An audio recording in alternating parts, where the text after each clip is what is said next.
alumni au Sénégal et surtout mettre en relation les diplômés de l'enseignement supérieur français et les entreprises implantées localement en recherche de talents. C'est véritablement une belle guerre à l'occasion de la première édition de l'Alumni Day à travers la plateforme YONOU Sénégal. L'inauguration s'était faite à la résidence de France. Je remercie tous les collaborateurs qui se sont impliqués dans l'organisation de cet événement, les différents services de l'équipe France et particulièrement l'OFI qui s'est fortement mobilisée. Je sais, ambassadrice de France au Sénégal, pour le mot d'ouverture. Je vous remercie de votre attention. Bonjour à tous, chers alumni, chers représentants et représentantes du monde des entreprises, chers membres de la presse et des médias, chers invités. C'est un grand plaisir pour moi de vous retrouver dans le cadre de l'événement mondial Journée internationale des alumni. Je ne dirais pas l'autre, né de la volonté du ministère des Affaires étrangères de célébrer le réseau de nos anciens étudiants à l'étranger. Il était naturel d'organiser cette réunion au Sénégal, car il y a une appétence toute particulière de la part des étudiants sénégalais pour se rendre en France pour étudier. Aujourd'hui, plus de 15 000 étudiants sénégalais sont en France. Ils représentent près de 8% des étudiants internationaux et la première nationalité du monde rapportée à la taille de la population. Et nous sommes très fiers d'attirer autant de talents dans nos universités et nos écoles. En 2023, 5300 étudiants sénégalais supplémentaires sont partis en France, une augmentation de plus de 40% en 5 ans. La création de l'agence Campus France, il y a maintenant plus de 10 ans, et la campagne Bienvenue en France ont permis cet accroissement. Pour mettre en réseau nos étudiants, prolonger l'expérience et renforcer les liens entre et avec les anciens étudiants, la France a créé France Alumni, une plateforme numérique regroupant les anciens étudiants internationaux diplômés de l'enseignement supérieur français. France Alumni permet bien sûr de réseauter, mais aussi de faire profiter les étudiants de certaines facilités. En s'inscrivant sur la plateforme, les demandeurs justifiant d'un niveau d'études égal ou supérieur à un niveau master dans l'enseignement supérieur bénéficient pour les visas de rendez-vous dédiés, d'une procédure simplifiée et sont éligibles à un visa de circulation. Les liens créés durant vos études avec notre pays, dont on sait qu'ils sont forts. Je me souviens d'un ancien ministre des Affaires étrangères qui disait « Un étudiant en France, un ami pour la vie ». Et ces savoir-faire et ces savoir-être que vous avez acquis et ces échanges que nous avons pu et ce que nous avons appris à votre contact constituent des atouts importants pour vous et pour nous. Ils sont aussi une réelle plus-value dans les relations politiques, économiques et culturelles entre la France et le Sénégal. C'est pourquoi nous souhaitons vous accompagner au travers d'un outil qui doit faciliter votre recherche d'emploi ou tout simplement votre recherche d'amélioration d'emploi. La CVTech Alumni YONOU Sénégal a été mise en place en 2023 pour permettre aux anciens étudiants en France et aux futurs diplômés de rencontrer des employeurs. Cette plateforme permet de déposer son CV et de répondre aux offres d'emploi avec en prime un soutien salarial pour les employeurs proposé par l'OFI aux entreprises éligibles dans le cadre de leur dispositif d'accompagnement à l'insertion. Je vous invite donc à rejoindre, si ce n'est déjà fait, et à faire connaître YONOU Sénégal. Dans le même esprit, pour cette deuxième édition de la journée annuelle des alumni internationale, placée sous le thème Talent francophone, quand même, talent francophone et appeler ça Alumni Day, donc je rêve. Sur le thème Talent francophone, carrière mondiale, Campus France Sénégal organise aujourd'hui un speed dating de recrutement, mais aussi un panel qui vous permettra d'échanger sur le thème des enjeux de recrutement des alumni au Sénégal. Je remercie sincèrement tous nos panélistes qui nous font l'honneur de participer à cet échange et de nous apporter leur expertise pointue sur ce sujet crucial.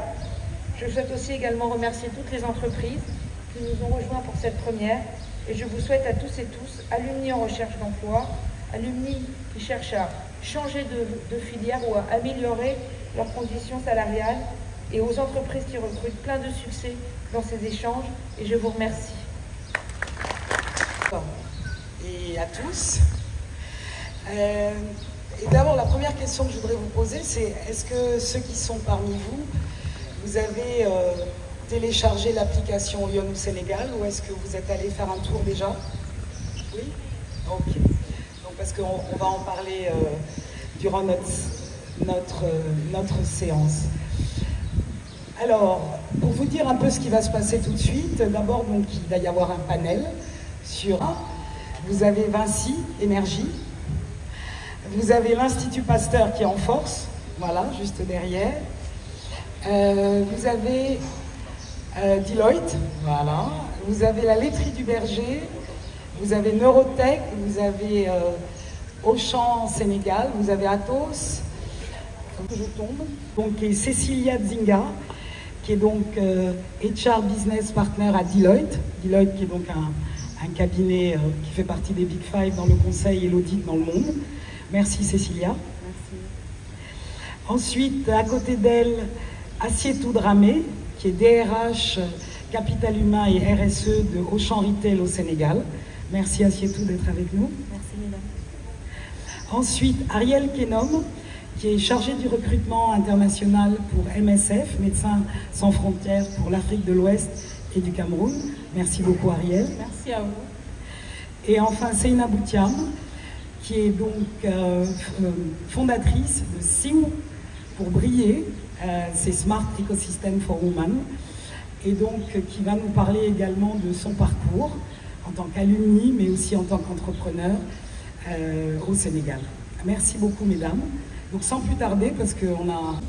Puis ensuite, elle est partie pour poursuivre sa formation en marketing en France. Et puis, Seynabou le disait tout de suite dans notre aparté, elle est à sa 3e vie. Donc elle va un peu nous raconter ce qu'elle a fait. Mais ma première question pour toi, Seynabou, c'est, je dirais, quel conseil tu donnerais aux alumni, donc il y en a peut-être par ici, pour leur permettre de mieux saisir les opportunités professionnelles? D'abord dans l'emploi salarié, c'est le plus simple, mais aussi avec ton expérience dans l'entrepreneuriat. Merci Lila, merci beaucoup. Alors, moi, pour répondre à cette question, je vais remettre en fait dans la peau d'un jeune qui arrive en France et qui débarque en France après graduation. Et moi, vraiment, la chose que j'ai vécue personnellement, c'est que quand je suis revenue 10 ans après, il m'a fallu me réacclimater dans mon propre pays. Et du coup, je pense que de la même manière que ça peut être évident quand on part en France pour pouvoir justement se former, pour démarrer sa carrière, ça doit être la même chose, en fait, c'est la même posture quand on revient dans son pays. Parce que pour faire le parallèle par rapport à la technique, on va débarquer en France ou n'importe quel autre pays dans le monde, ça va être dur, etc. Le retour, c'est la même chose. Moi, si je fais le parallèle par rapport à mon retour, pas être parti cette année-là, ils sont tous partis à l'étranger. Et c'est vrai que quand je suis revenue, la grosse vague de retour au pays n'était pas encore aussi flagrante. Et ça revenait petit à petit, donc c'était en 2012. Et à l'époque, quand je suis revenue, bon bah, je ne connaissais plus personne. Mes copains de fac étaient partis, etc. En plus, nous, dans la biologie, pour faire l'ingénierat, il fallait partir à l'étranger. Il n'y avait pas de cycle ingénieur à l'ESP. Donc, il fallait partir. Donc, la plupart des gens avec qui j'avais cheminé en étant jeune et étudiante étaient partis. Et donc, en fait, il m'a fallu quand même du temps, hein, parce que on part, on s'intègre dans un autre pays, ça demande beaucoup d'énergie, beaucoup d'efforts pour être ici, être bien dans ce pays-là qui n'est pas le nôtre, qui nous accueille certes, mais qui n'est pas le nôtre. On a besoin vraiment de s'intégrer pour pouvoir évoluer. Et on doit refaire la même chose dans l'autre sens, mais dans son propre pays. Et moi, vraiment, c'est ça que j'ai retenu sur mon retour. Et c'est sur ça que je vais vraiment axer le conseil que je donne. C'est cette notion d'acclimatation, mais aussi cette notion d'être vraiment conscient de la réalité du pays, en fait. Parce que le pays qu'on laisse 10 ans ou 5 ans, on revient, il a changé. Je veux dire, voilà, il a changé, il s'est passé beaucoup de choses, le pays ne nous a pas attendus. Et il y a certains changements qui sont vraiment extrêmement profonds sur la société, sur l'économie, etc. Et donc, il faut se poser la question de où est-ce qu'on retourne. On ne retourne pas dans le pays qu'on avait laissé, on retourne dans le pays qu'on avait laissé, mais qui a pris quelques années de plus, et avec une réalité qui va être différente. Donc ça, c'est vraiment de se poser la question de où je reviens, de vraiment faire cette analyse, et d'être très honnête, en fait, sur les attentes qu'on a par rapport à ce que ce pays-là est aujourd'hui, ce qu'il propose, et ce que nous, en fait, on cherche réellement en tant que personne, ayant des ambitions, ayant des rêves, etc. Et souvent, je trouve qu'il y en a beaucoup qui font ce retour parce qu'il y a une sorte de pression, genre rentrer chez vous, etc. Mais il faut être prêt pour ça. Il faut être prêt pour ça parce qu'à la fin de la journée, ce sont des gens, des personnes et des fois des familles, parce qu'on a eu le temps de fonder des familles à l'étranger, des familles qui reviennent. Donc il faut vraiment être préparé à ça et aligner nos attentes par rapport à ce que le pays peut nous proposer. Et une fois qu'on fait le saut, on peut, comme la petite mayonnaise, on vient, on a juste un jaune d'œuf et puis on départ de mayonnaise, mais pour la faire grossir, il faut aussi qu'on s'implique, on donne de l'huile de coudre, qu'on accepte aussi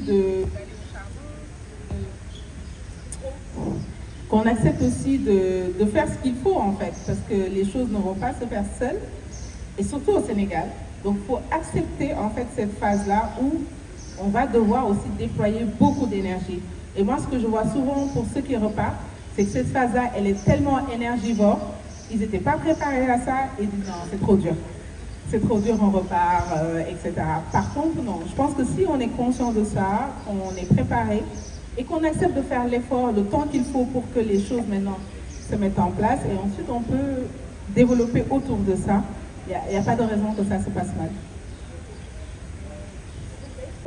Alors, je pense qu'il y a plusieurs points qui sont importants à reprendre pour répondre à ta question. Le premier, je pense qu'elle l'a dit tout à l'heure, c'est Nabou, c'est la préparation. Et lors de la préparation, il y a quelque chose qu'on identifie très vite, je pense, en fonction du pays où on veut s'expatrier. Moi, je l'ai vu parce que j'ai travaillé sur l'Afrique centrale beaucoup quand j'étais dans une autre entreprise, sur l'Afrique de l'Ouest aussi et l'Afrique du Nord. Et en fonction des régions, en fonction des pays, les enjeux sont complètement différents. Le Sénégal, pour parler du Sénégal, est un pays très attractif. Je me rappelle quand j'ai commencé à travailler chez Deloitte à Paris et que je rencontrais des étudiants où je leur disais « Ok, quel pays africain tu voudrais aller ?» À 90%, c'était le Sénégal. Dans les réponses que je pouvais avoir, aussi bien des Sénégalais que des personnes qui n'étaient pas sénégalais, parce que le pays est attractif. On est sur un pays plutôt stable, avec une bonne situation économique, pas mal de multinationales qui sont présents. Mais également, en Afrique de l'Ouest, on est aussi sur un pays qui est très mature d'un point de vue éducatif. Quand on regarde entre ce qui peut être fait en Afrique centrale ou dans d'autres régions, en tout cas du continent, on a des très bonnes écoles de commerce au Sénégal, on a des très bonnes universités. Et aujourd'hui, d'un point de vue compétences techniques, aujourd'hui, en tant que cabinet de conseil, on recrute principalement des profils plutôt financiers. On n'a pas de difficulté à recruter techniquement les profils au Sénégal sur des profils très locaux ou qui ont fait en fait tout leur cursus au Sénégal. Ce qui va vraiment faire la différence aujourd'hui, et c'est vraiment ce qu'on voit au quotidien, ça va être les soft skills. Ça va être l'ouverture qu'on a pu acquérir de par l'évolution d'un environnement international, que ce soit en France ou autre part. Ça va être l'expérience qu'on a pu acquérir aussi, surtout dans le système éducatif français, qui est un système quand même qui reste assez solide, avec notamment des méthodes d'apprentissage pour développer la créativité, l'innovation, la prise de parole, la communication, le self-marketing, etc. On est sur des systèmes où il y a vraiment beaucoup justement de soft skills qui sont travaillés, et je le vois là quand je passe des entretiens entre des profils qui ont évolué à l'international, et donc notamment en France et qui ont été formés en France. Ça va vraiment être la différence techniquement, finalement on la sent plus que ça, surtout à un certain niveau de grade, mais ça va vraiment être la capacité à créer, la capacité à innover, la capacité à avoir un sens de la critique, à remettre en question, etc. Et dans des entreprises internationales comme Deloitte, c'est vraiment ce qu'on a du mal à capter aujourd'hui localement. c'est que techniquement, on recrute des très bons comptables, on recrute des très bons auditeurs, etc.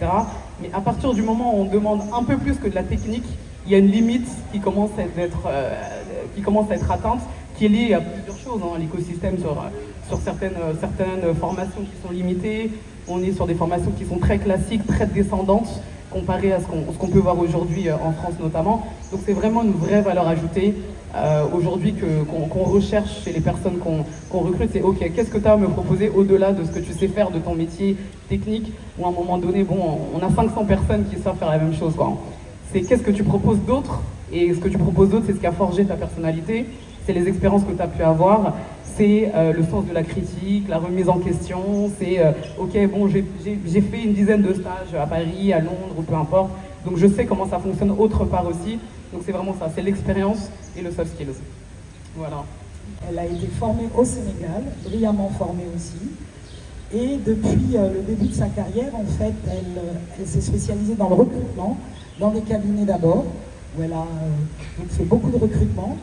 Et puis ensuite, dans le monde de l'ONG, dans le secteur du développement, où donc elle est spécialiste en recrutement international dans le monde de la santé, à MSF. Mais une autre partie de sa vie, c'est qu'elle est aujourd'hui, elle donne beaucoup de conseils aux gens qui, comme vous, qui souhaitent donc s'insérer, qui cherchent du boulot. Et donc je lui ai demandé un peu de pourquoi on besoin. Comme Milan l'a dit, en fait, moi je suis un produit sénégalais. J'ai été formée au Sénégal, donc je n'ai pas été formée en Europe, en France. Mais avec mon expérience en cabinet de recrutement, en tant que consultante recrutement, j'ai vu que les entreprises qui nous approchaient étaient beaucoup à la recherche de profils, de compétences qui ont en fait étudié en France. Voilà. Donc, je pense que c'est déjà une très grande chance pour vous d'avoir fait, pour ceux qui ont fait les études ou ceux qui sont en cursus de faire des études en France, parce que ce sont des talents qui sont vraiment très très recherchés. Alors, je vais juste rebondir rapidement sur ce que ma consoeur vient de dire. Aujourd'hui, en termes de compétences, les compétences se valent, hein, en général. Les compétences se valent. Ce qui va vraiment faire la différence et qui va vous permettre de sortir du lot, c'est les soft skills. Nous, à Médecins sans frontières, on recrute, on fait des entretiens techniques, mais on fait aussi des entretiens RH. Alors, l'entretien technique, ce n'est pas forcément un entretien à deux, ça peut être par exemple juste un test technique, etc. Mais ça va aller, à l'international.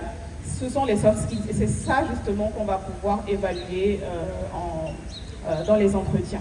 Alors pour revenir à la plateforme YONOU Sénégal, c'est pas une plateforme et j'aimerais d'abord inviter toutes les personnes qui n'ont pas encore téléchargé l'application à le faire et à s'inscrire là-dessus parce que c'est une très très belle opportunité. Moi quand j'étais en cabinet, on avait vraiment beaucoup de mal à recruter parce que les entreprises voulaient des profils comme vous, mais où les chercher? C'était vraiment difficile. On avait des milliers et des milliers de CV. Et bien, il fallait fouiller dans toute cette mine-là pour pouvoir trouver la perle rare. Et aujourd'hui, avec une plateforme comme ça, franchement, c'est beaucoup plus avantageux et c'est beaucoup plus facile pour nous, les entreprises, mais aussi pour les cabinets de recrutement, de pouvoir trouver les meilleurs profils. Donc,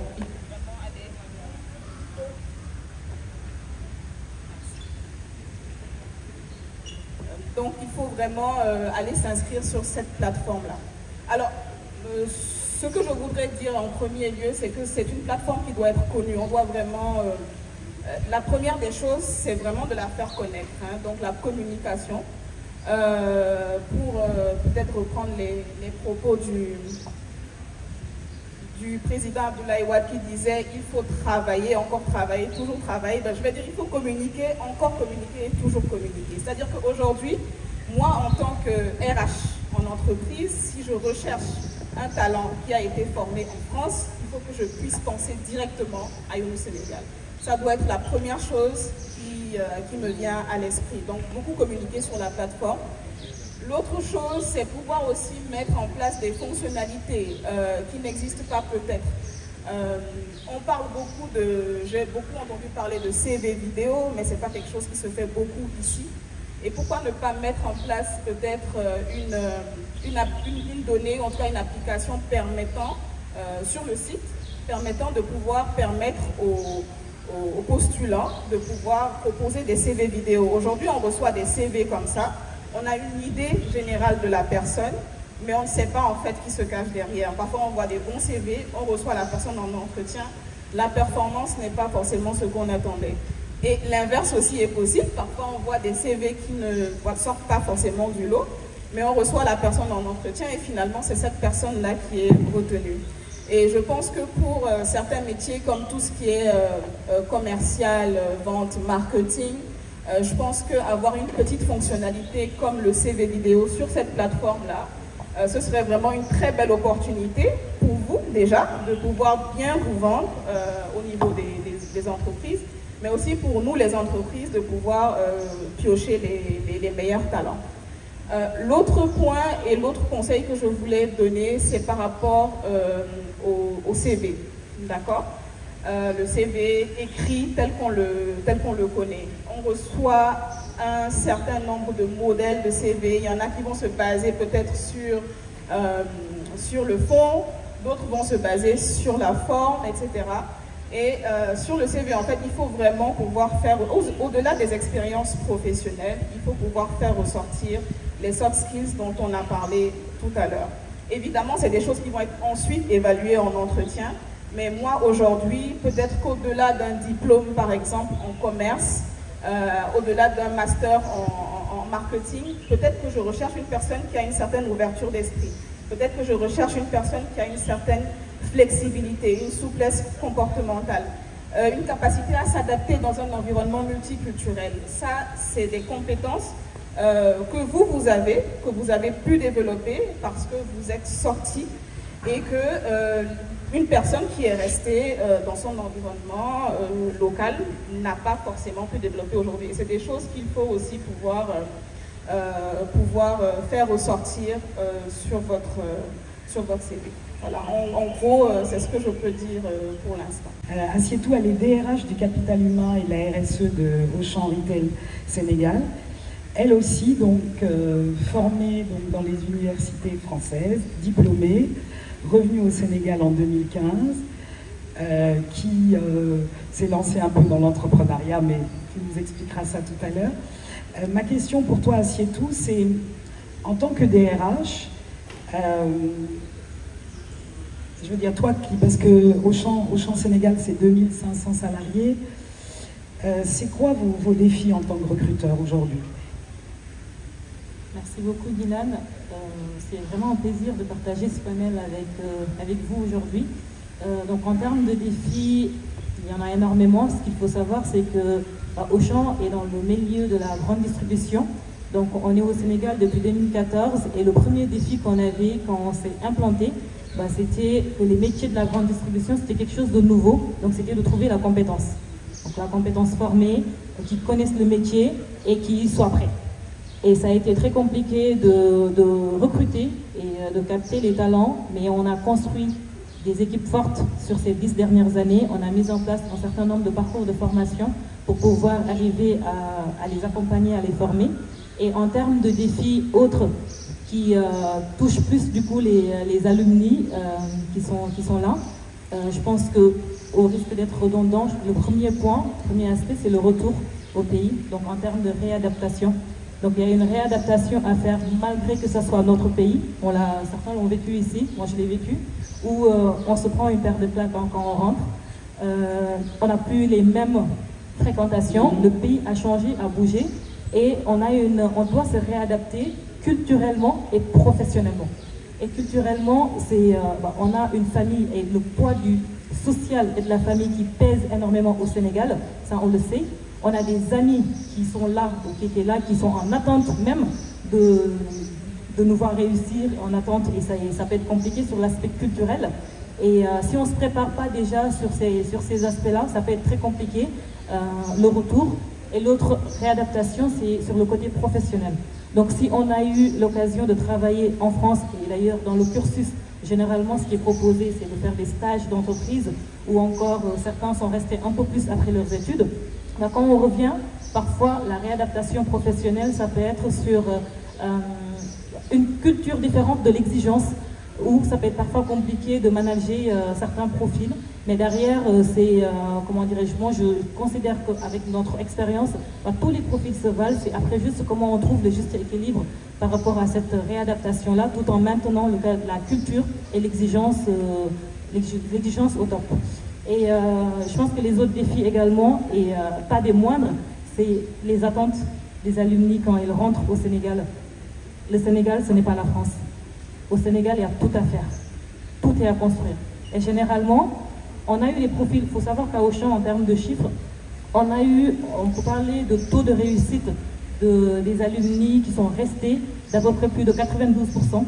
Et en fait, sur les 8% d'échecs, généralement, qu'on note, c'est parce que quand ils reviennent au Sénégal, premier aspect c'est, j'ai tellement travaillé en France, je suis crevée, là je viens, je me repose. Mais en fait, non. C'est encore plus dur ici. Et il faut se retrousser un peu plus les manches ici, parce que justement, le pays nous attend pour se développer. Et c'est à nous de le développer. Et donc, je pense que ça, c'est très important, de cette mentalité-là, de se dire, en fait, je reviens. Oui, j'ai beaucoup carburé en France, c'était pas facile, on le sait, que ce soit les jobs étudiants, tout est à prendre. Mais derrière, le retour est extrêmement aussi important de continuer à mouiller le maillot, comme j'aime bien le dire. Et ça, faut rien lâcher. Et l'autre chose, c'est si on se compare aux standards européens. Je disais tout à l'heure, le Sénégal n'est pas la France, l'euro, c'est pas le franc CFA. Donc il ne faut pas attendre à avoir des salaires en euros. Donc il faut vraiment aussi s'adapter par rapport au niveau de vie au Sénégal. Pas baisser, l'idée c'est pas du tout de baisser les niveaux d'exigence et autres, mais juste prendre en compte le contexte. Il ne faut pas se comparer aux standards européens. Et il faut faire certains sacrifices, notamment il faut accepter de se dire aujourd'hui, il y a un petit don de soi quand même quand on décide de rentrer au Sénégal ou quand on décide de rentrer en Afrique après des études ou après avoir passé un certain nombre de temps en Europe, c'est de se dire je veux participer au développement de mon pays. Je pense que ça c'est très important et je pense que pour beaucoup de personnes qui sont salariales, n'est pas le premier critère déterminant, même si c'est important. On est là aussi pour se réaliser, pour pouvoir subvenir à nos besoins et aux besoins de la famille. Mais derrière, il faut aussi accepter certains sacrifices et surtout de se projeter sur du long terme. C'est pas sur du court terme que ça va se faire. On sait qu'au niveau de l'Afrique, on a une croissance de 5 points par an avec une démographie qui va exploser. Et donc derrière, c'est vraiment comment on se projette sur l'avenir ensemble. Merci beaucoup pour ce fort honneur d'avoir une aussi belle équipe qui est la mienne, l'Institut Pasteur de Dakar. C'est un plaisir énorme au quotidien de me lever, de venir travailler à l'Institut Pasteur de Dakar et d'être en compagnie de ces gens. Ils abattent un travail extraordinaire. Pourquoi je le dis? La plupart d'entre eux est rentré récemment au Sénégal. Ils ont eu à faire des expériences. C'est que, en revenant, quelquefois vous posez des questions cartésiennes, forcément, logiques, et vous avez envie de voir des certitudes pour pouvoir avancer et faire un pas. C'est tout à fait normal, parce que derrière tout projet professionnel, il y a un projet familial. Et nos belles dames l'ont dit, elles ont été très pertinentes dans ce qu'on recherche en termes de compétences et de soft skills. Mais là où je vais plus insister, c'est que l'humain, qu'on retrouve dans la définition de la direction du capital humain, de la direction des ressources humaines, ou bien du directeur, il y a l'aspect humain. Et cet aspect humain, c'est nous, gestionnaires des ressources humaines, qui devons le porter, qui devons faire de sorte que l'accès que nous devons avoir avec ces demandeurs d'emploi, qu'ils sentent de l'humain, qu'ils aient envie de dire que ce qui se trouve derrière ce qui peut nous séparer en termes d'échange et d'entretien, c'est juste une appréhension d'une incertitude qui relève du domaine de l'humain. C'est très important. Et laissant qu'on s'arrête là-dessus, on s'accepte avec ses insuffisances, avec ses manques, avec ses limites. Moi, je ne m'attache pas trop d'importance sur les CV. Je ne m'attache pas trop d'importance sur les écrits. Mais le contact qu'on a, et c'est pourquoi aussi, le conseil que je vous donne, préparez bien vos entretiens de recrutement. Souvent, vous tombez dans des contextes où le temps est court, la personne doit se faire une idée de qui vous êtes, de ce que vous savez faire, et comment vous pouvez intégrer le projet dans lequel il est en train de se déployer. Quand je parle de mes équipes, vous me permettrez de parler de l'Institut Pasteur de Dakar. L'Institut Pasteur est une fondation publique à but non lucratif. Nous fêtons nos 100 ans cette année et nous œuvrons pour la santé des populations. Et je vais citer notre administrateur général qui dit que le capital humain est le moteur qui doit tirer un peu donc l'accès abordable, équitable et durable des populations sénégalaises et africaines à la santé. Ça veut dire quoi? Ça veut dire que quand vous venez chez nous, vous devez avoir envie de faire quelque chose qui a du sens et qui a de l'impact. Et quand je dis chez nous, globalement, Madame l'a dit tout à l'heure, il y a affaire à refaire au Sénégal. Et quand vous revenez au Sénégal, sachez que vous devez vous inscrire sur un projet qui a du sens et qui a de l'impact, aussi bien pour vous, aussi bien que pour les entités que vous allez intégrer. Et aujourd'hui, quand on prend ce qui se passe à l'Institut Pasteur de Dakar en termes de transformation, elle a été stimulée, cette transformation-là, par l'excuse qui a été la Covid. La Covid nous a marqué dans nos chairs, dans nos familles, dans notre façon d'exister et de travailler. Mais elle nous a surtout offert des opportunités. Prenons les nouvelles formes d'organisation du travail. On a appris à travailler à distance, en étant chez nous. Nous, ce que nous en avons tiré, c'est de dire que l'Afrique doit être autonome. L'Afrique doit être souveraine en matière de vaccins. L'Afrique doit prendre en charge les préoccupations de sa population. Et c'est pourquoi nous avons un projet de transformation qui va construire une usine au niveau du Sénégal, laquelle usine va produire des doses de vaccins pour nous rendre encore beaucoup plus autonomes. Parce que nous voulons faire de cette vision, de ce rêve, une réalité. L'Afrique doit produire des vaccins pour les Africains, pour les protéger des pandémies qui vont venir. Parce que chaque 5 ans qui va venir, il va y avoir une pandémie. Et ça, c'est démontré de manière scientifique. Vous êtes des talents, vous avez envie de rejoindre le Sénégal, vous avez envie de travailler pour quelque chose qui a du sens, vous avez envie de travailler pour quelque chose qui a de l'impact. Rejoignez l'Institut Pasteur de Dakar, nous sommes là pour ça. Monsieur Fall, vous êtes très fort. Je pense d'avoir des personnes qui peuvent répondre à vos préoccupations. Donc, qui veut prendre la parole? Alors, je vous dis aussi autre chose, les recruteurs, ils cherchent des gens qui osent. Hein? Donc, voilà, si vous n'osez pas, ben... Merci. Et pour ce pas...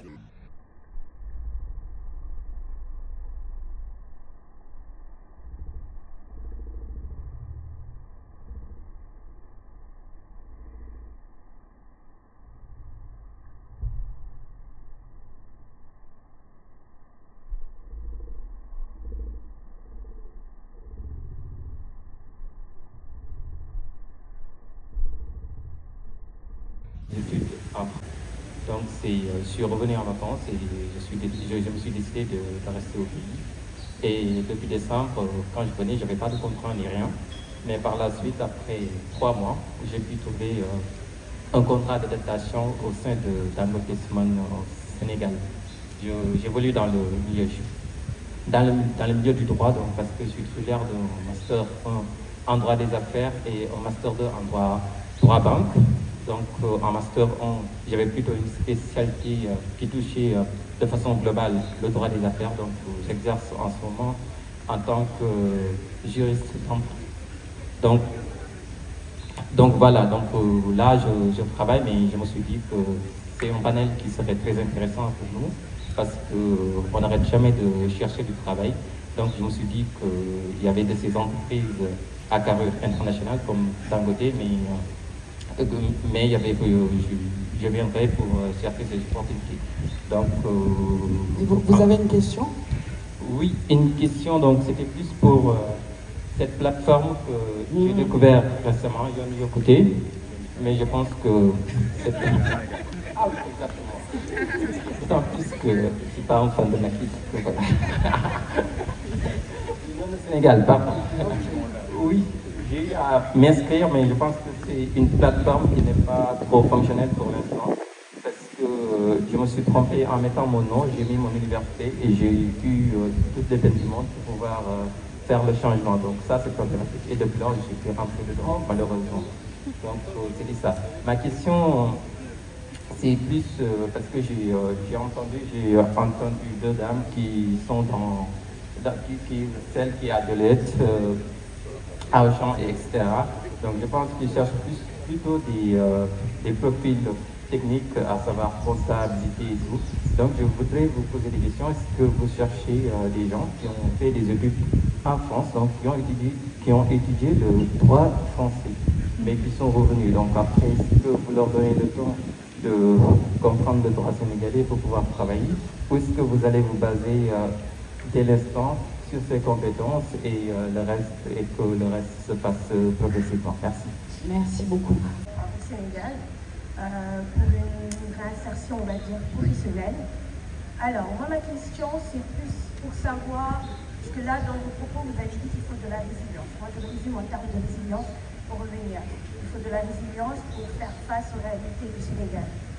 Quelles sont, on va dire, les caractéristiques, entre guillemets, des recruteurs sénégalais face à des talents qui viennent fraîchement ou qui n'ont pas forcément fait leur cursus au Sénégal et qui veulent s'intégrer?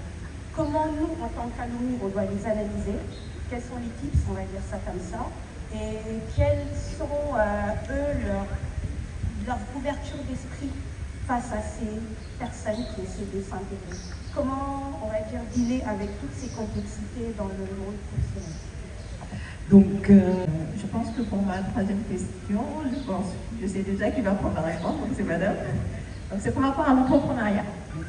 Donc, dans toutes vos interventions, on a vraiment parlé des alumni qui cherchent du travail et tout, mais à aucun moment on a soulevé de volet entrepreneurial, parce qu'on n'a pas trop de temps non plus. Donc, c'est par rapport aux alumni qui ont fait le choix de rentrer, qui doivent jongler entre travail et entrepreneuriat. Franchement, si vous deviez nous donner des conseils, 5 questions, allez, je vous mets au défi. Donc, c'est un peu ce qu'on a dit. Voilà. Merci beaucoup. Et...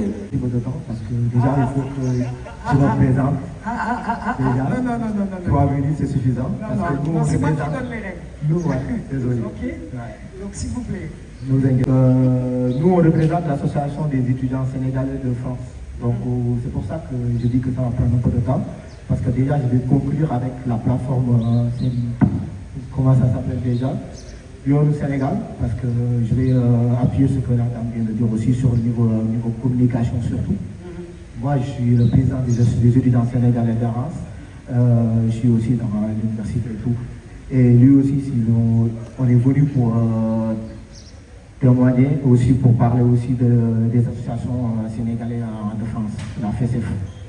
Et déjà, je me dis que ça, pour revenir à ces mots, communiquer, toujours communiquer, pourquoi pas, j'ai pas vu, je viens tout juste de connaître ça, et c'est dommage. Si je vois cette application, c'est fait pour les étudiants sénégalais qui sont en France. C'est fait pour nous. Et donc, pourquoi pas mettre ce passerelle-là pour les étudiants, pour les associations, pour faire passer les mots, pour faire passer l'information, pour que tout le monde puisse connaître et en profiter. Parce que moi, je me dis que tous les étudiants qui sont au Sénégal, en France, ils rêvent tous, s'ils ont tous de belles opportunités ici, de venir ici à travailler. Okay. Parce que si on a vécu 23 ans de notre vie en France, au Sénégal, c'est au Sénégal qu'on nous appartenons. C'est ici qu'on aimerait venir et surtout participer au développement de notre pays. On vient de le dire là-dedans. Et aussi, j'avais aussi une question juste pour Madame Cécilia, si je ne me trompe pas. Ouais. En fait, quand vous parlez, vous mettez toujours l'accent aussi sur l'expérience. Parce que côté l'expérience, ça pose beaucoup plus de problèmes au Sénégal, même en France. Parce que moi qui est président, parfois les étudiants ils viennent me parler de trouver un stage et tout, mais ils arrivent à peine de trouver un stage parce qu'ils n'ont pas d'expérience. Donc pour vous les recruteurs, si vous vous posez beaucoup plus de questions ou bien vous mettez beaucoup plus d'importance sur les expériences, ça va poser problème pour nous les étudiants qui sont fraîchement diplômés. Et donc, est-ce que, à part les expériences, vous rajoutez beaucoup d'autres points qui vous permettront de pouvoir prendre le candidat, comme le software que vient de dire madame? Merci beaucoup. Merci beaucoup. Alors, donc... Bonjour à tous et à toutes. Je suis Kadidia Sangaré, je suis spécialiste de développement commercial. Alors, moi, ma question, c'est pour les DRH du panel. Récemment, avec les logiciels ATS qui permettent de faire le tri et automatiquement rejeter les CV, comment est-ce que nous, en tant que demandeurs d'emploi, on peut contourner cela? Parce que c'est vraiment un défi auquel on est confronté. Enfin, presque tout le monde est confronté à ça. On nous dit qu'à travers juste les designs et certains mots-clés, nos CV peuvent être complètement rejetés, ne même pas accéder aux recruteurs. Donc, c'était vraiment pour savoir quel conseil vous pouvez nous donner pour contourner ça ou pour bien présenter nos CV afin d'avoir plus de chance? Merci.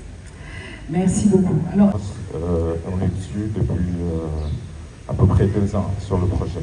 En fait, ce qu'il faut comprendre sur la plateforme, il y a une stratégie. La stratégie, c'est une confrontation entre les alumni et les entreprises. Les entreprises qui ont besoin de profils qui sont formés en France, expérimentés ou pas. Ça part du stage à l'emploi avec des postes sur des seniors, on va dire, et les alumni qui ont ce désir de rentrer au Sénégal ou le désir des opportunités. C'est simple, vous avez la plateforme générale de France Alumni qui aujourd'hui comporte près de 15 000 alumni sénégalais. Ces 15 000 alumni, ce qui se passait, c'est qu'ils essayent de voir où est-ce qu'on peut trouver des opportunités de carrière au Sénégal. Et sur le volet emploi salarial, c'était compliqué parce que, voilà, aujourd'hui, il n'y avait pas une plateforme qui leur permettait de se positionner. En face, il y a ici, d'après les entreprises qui sont proches de tout ce qui est Club France, de tout ce qui est OFI, on va dire, les CCF, le Conseil du commerce extérieur, des entreprises qui sont françaises qui sont au Sénégal, qui regroupent pas mal d'entreprises privées. Il y avait un besoin qui était là, c'était d'avoir ces profils qui correspondent à peu près à leurs besoins, que ce soit culture d'entreprise, sur la partie technique, plein d'aspects qui aujourd'hui qu'ils cherchent et qu'ils n'arrivent souvent pas à trouver au Sénégal. Donc on a fait aujourd'hui la confrontation via cette plateforme, c'est tout récent.